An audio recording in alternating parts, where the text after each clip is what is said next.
Tregu i fruta perimeve në Pogradec këtë të ëmbël paraqitet pothuajse i boshatisur nga blerësit, megjithëse tezgat ishin të mbushura me prodhime të freskëta të sezonit dimëror, mungesa e lëvizjes ishte e dukshme. Edhe pse çmimet rezultonin disi të ulura, blerësit ishin të pak në numër.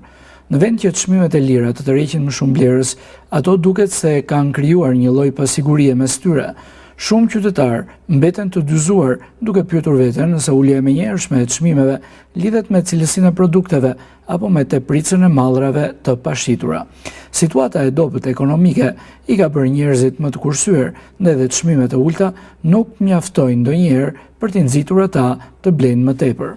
Kështu, mes bollëkut të produkteve dhe mungesës së blerësve, tregu krijon një kontrast të fortë, çmime të favorshme dhe një heshtje që bie në sy nga blerësit. Tregtarët shpresojnë që në ditët në vijim, të cilat afrojnë edhe me festat e fundvitit, Krishtlindjen dhe Vitin e Ri 2026, tregu i Pogradecit të ketë më shumë gjallëri, më shumë blerës që të rifitojnë besimin për të mbushur shportat me prodhime vendase.